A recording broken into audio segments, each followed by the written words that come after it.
Back to another video, and in this video we're going to be continuing on with our macOS development with AppKit tutorial series. And in this particular tutorial we are going to be taking a look at how we can send patch requests to our third-party API using Swift. Now, what is a patch request? Well, a patch request is a kind of HTTP request that allows us to modify only specific parts of an object or record on the server.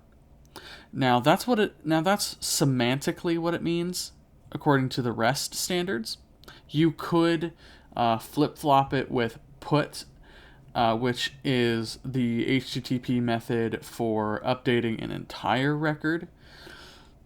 But generally, if you want to follow the rough guidelines and standards of REST, put should be used only for updating part of a record or resource. So what are we going to do in terms of being able to actually implement this in our Swift code? Well, the first thing that we need is a new model. Now, this model is going to contain only one property, and that is whether or not the project is closed. Alright, and then basically that'll send up to the server the new status of that project, and the server will then take care of updating the record in the database. And then we have to take care of updating the UI. Now, after that, after we have created that model, we need to actually create the method to send that patch request in our network manager. After we've done that, we then need to actually implement that method in our code in our view controller. Now, we are going to allow the user to toggle the status of multiple projects at the same time. Now, this is an important skill to know because maybe you do want to update multiple records at the same time rather than sending many network requests to update, to update each individual project in sequence, right? Well, we can do this with what's called a task group in Swift, and we'll take a look at that when we get to it. But all you need to know right now is that a task group is basically a group of tasks, of asynchronous tasks that get run in parallel. Not like they don't get run one after another, they get all run at the same time.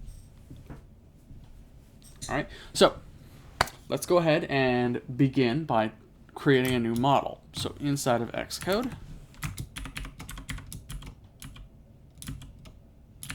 not issue navigator,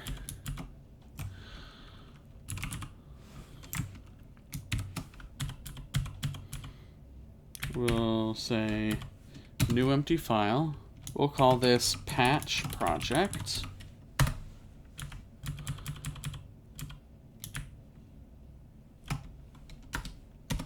We'll import foundation struct patch project. This should conform to encodable because we don't want to decode data for this model, we only want to encode it. Because we want to be able to encode this, an object of this type, to JSON data that we then send to the server. Now, the only property we need here is closed, so var is closed. We'll make that a Boolean, and that's our model. Pretty simple one, nothing too complicated there. Save that, run it, or not run it, we'll close that file now because we're done with it. The next thing we need to do is we need to actually go into our network manager.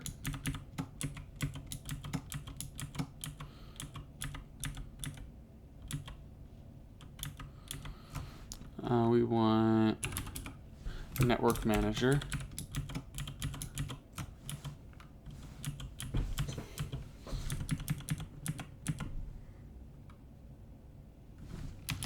All right.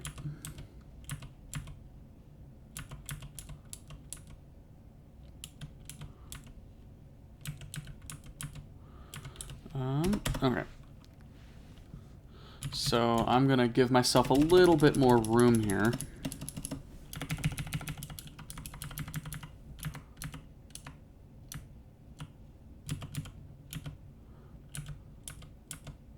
Okay.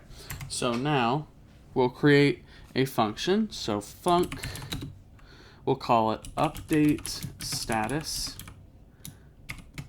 of project.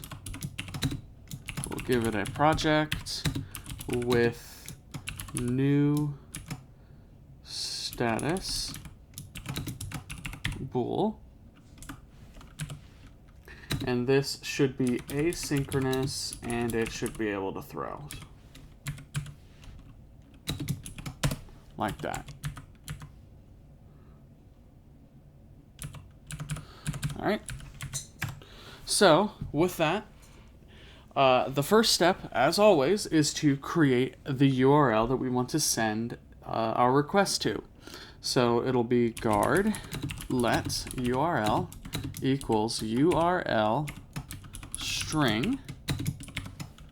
And inside of the string parameter here, it'll be http://localhost 8080/API/update-status/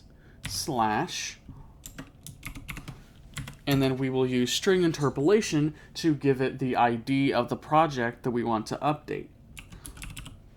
So it'll be project.id, just like that. If that doesn't work, then we will throw a network error dot invalid URL. All right, cool.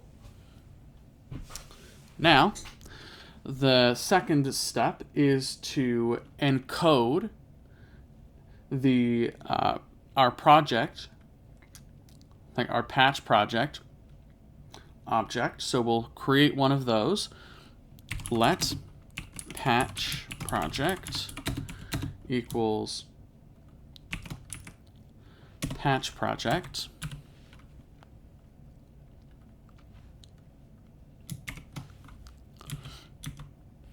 And then we'll pass the new status to it here.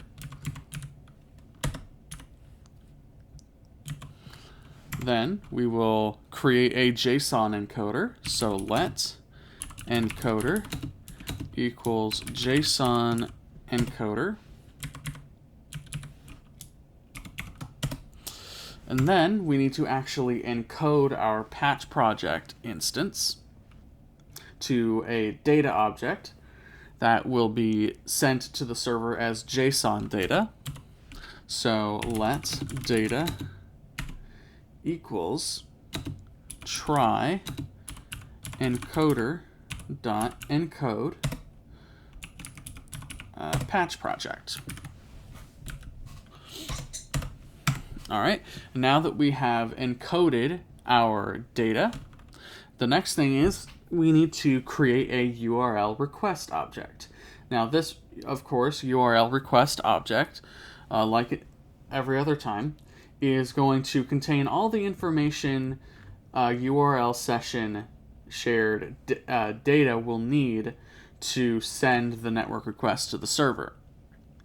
So we'll say var request equals URL request, pass it the URL,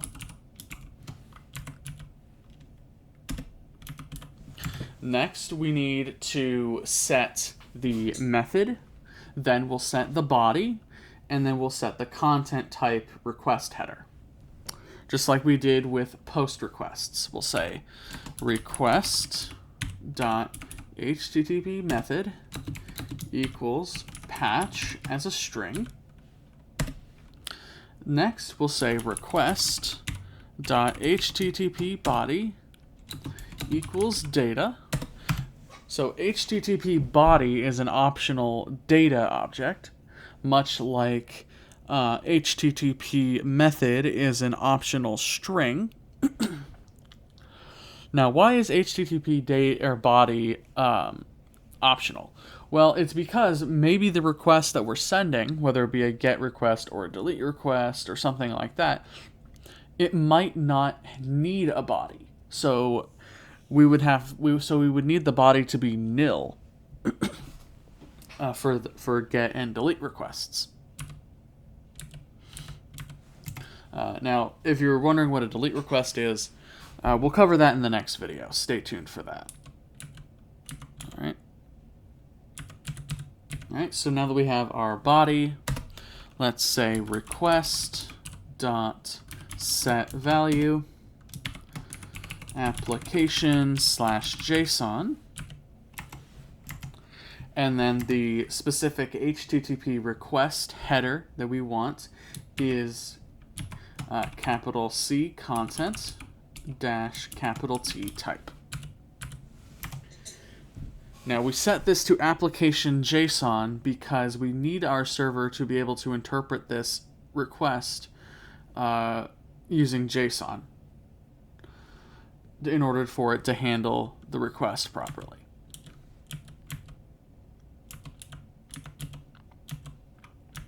All right. Now we have our URL request configured. The next step here is to actually send the request to the server and get the response object back. So we'll say let underscore comma response. Now this response constant here is going to be a URL response object. But that will not contain a status code, which we'll need later. We're going to have to cast that to something different. We'll set this equal to try await URL session.shared.data for request. Just like that. Now we need to get the status code. So remember how just a little bit ago I mentioned that we need to cast our response constant to a different type in order to get the status code? Well, we need to cast it to an HTTP URL response object. And that's because not all URL responses are going to contain a status code, right?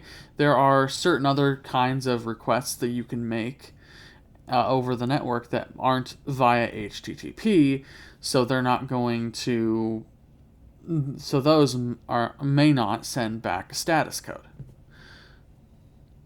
So in order to cast that object to an HTTP URL response object, we can say if let response, or we'll call it HTTP response equals response as question mark HTTP URL response, and now we have that, and now we have that response. Inside of this, we can check for our status code. We'll say if it'll be HTTP request dot status code is not equal to 200, or HTTP response dot status code is not equal to 204. Now, Most of the time with a patch request, you're either going to return a no content response, which is 204, or a OK response, which is 200. So we're just testing for those here, for those two specifically. If it's not either of those, then something most likely went wrong. So we can say throw network error dot status update failed. Now we haven't created that case in our network error yet, so let's go up above our network manager and do that real quick. So oh, come on. We'll call it status update failed. Now we'll go into our localized description here. We'll say case dot status update failed, return failed to update the status of the provided project. Like that. Save that. And there we go. We now have our networking code complete. With that, we now need to actually go into our view controller and implement all of our networking. So what I've done here is I have a toggle status button that toggles the status of all the selected projects in our table. Right.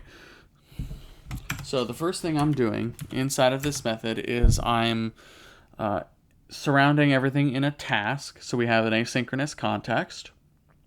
I'm getting all the selected rows from the table, so all their indexes, which we can map then to all of the different projects in our projects array.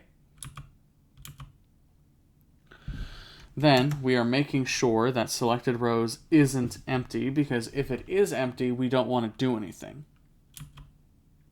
So if it's not empty, then we move on. And by this point, this is where we need to actually call our update status method.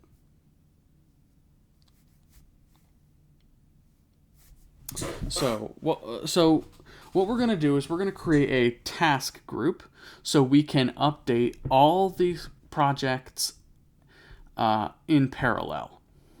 Now, how do we create a task group? Well, we can create a task group by saying it should be because our method that we're going to call in our network manager throws errors, we need to use the with throwing task group method. And we need to surround that with a do try catch. So do catch, we will print error dot localized description.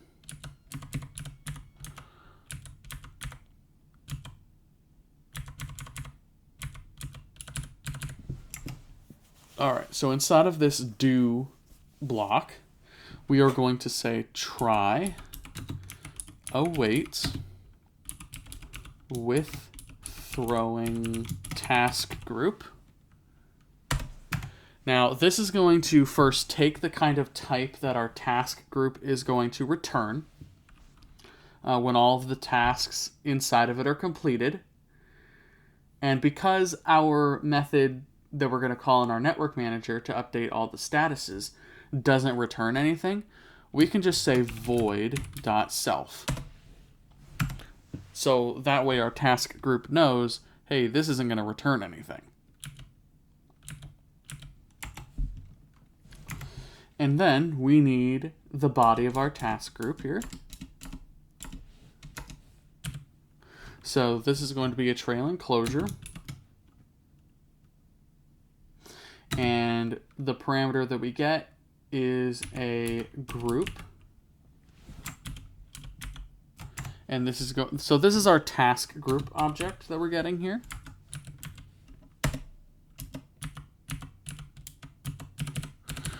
Now, inside of here, what we're going to do is first we're going to say let projects to modify equals selected rows dot map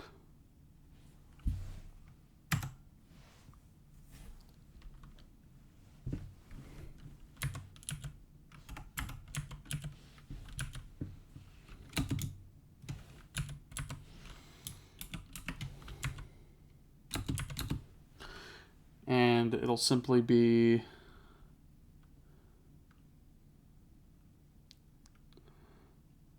self.projects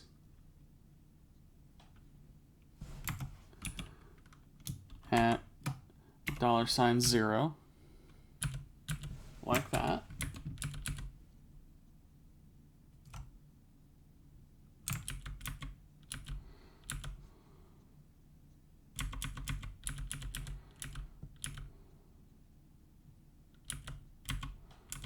Okay, I want to make sure that we got this working fine. Okay, cool. So we do. Now that we have all of the projects that we want,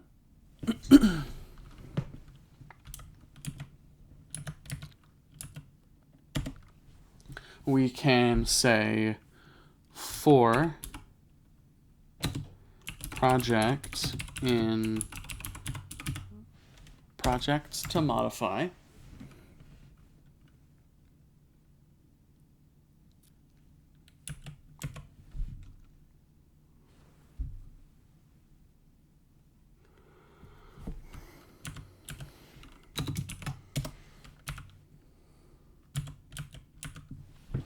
we can say group dot add task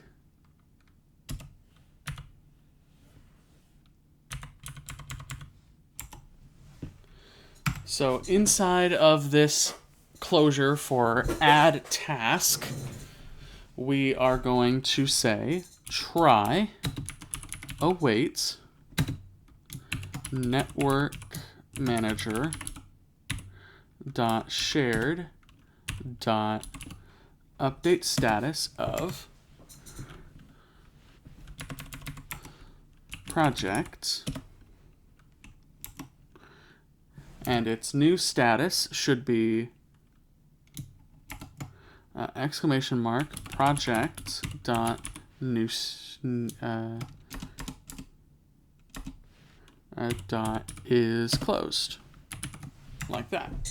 So we're inversing the current value of the is closed property of our project.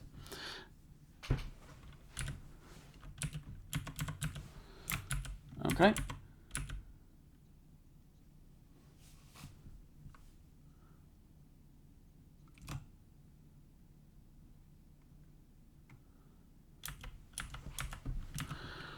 Okay.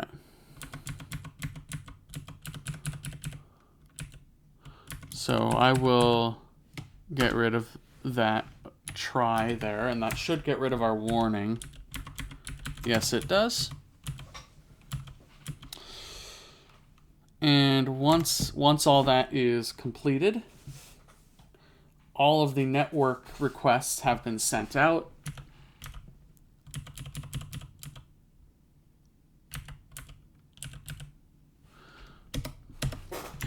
And once all of those requests have been sent out and it's all completed, we can update our UI.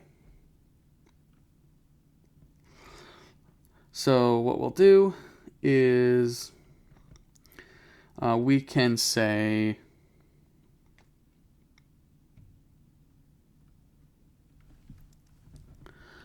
self.projects equals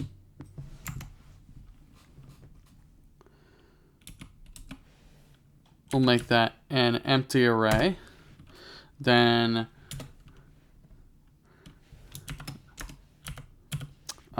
we can say self.. Well, actually, what we could do instead is just say self.projects equals try await network manager dot shared dot get projects.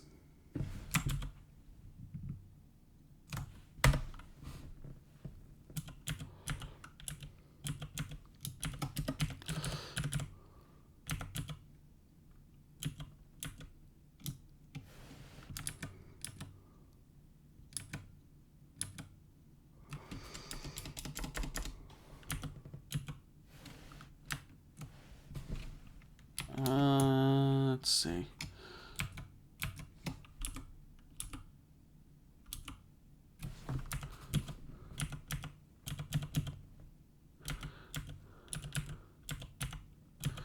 Okay, so we'll say if let projects equals try await network manager dot shared dot get projects.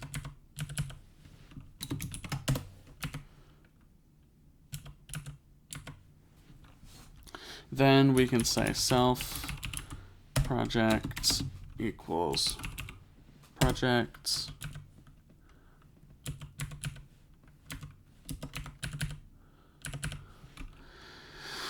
and we can apply a new snapshot to our table view. All right, so let's save that and we'll try to run it. We have a build failure, so let's take a look at what that might be.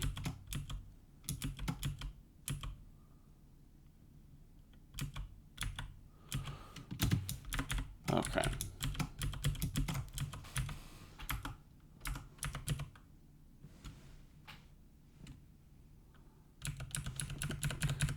Constraint equal to, there we go.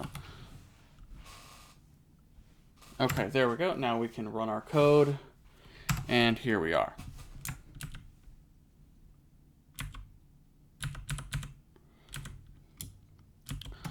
So let's go into our table here.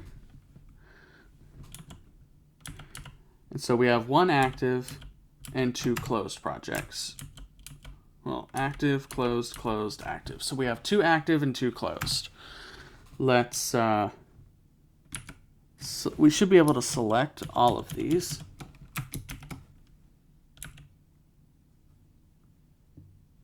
Well, okay, so we can, that's right, I need to enable multiple selection. So we'll do that real quick.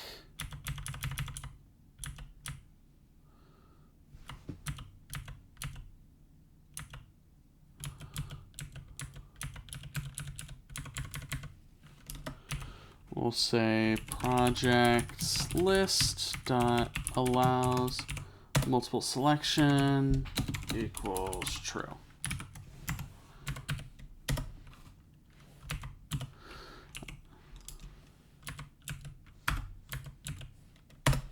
And then projects list dot allows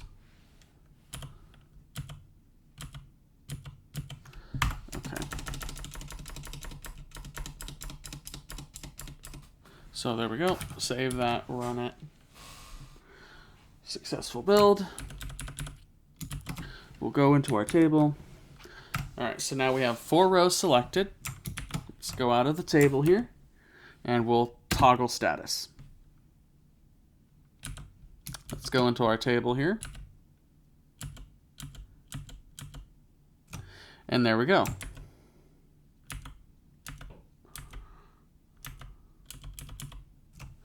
Now, of course, when we got all the projects, we didn't sort the array again. So we can We can do that real quick as well.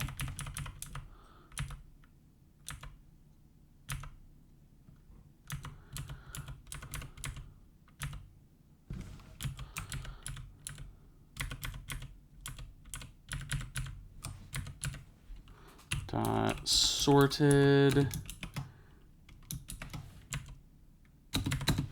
$0 or .name is less than $1.name. Okay, save that, run it.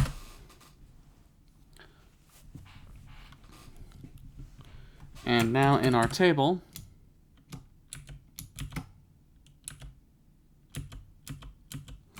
you can see now that the first and last projects now have a status of closed rather than active, and the second and third projects have active instead of closed.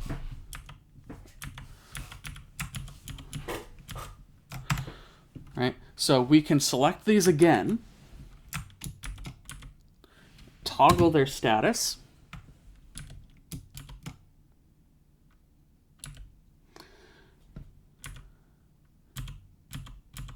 and now it's back to the way it was before. If we go into our terminal,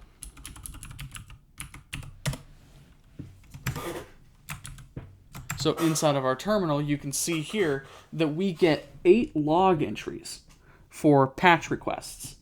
And that's because we sent a total of 8 requests. Each time it was 4 in parallel. So that way we're not like spending a whole metric crap load of time sending network requests and waiting for the responses. We can send them in parallel and then kind of get them back as they come back. And then only when all of them are back do we update the UI.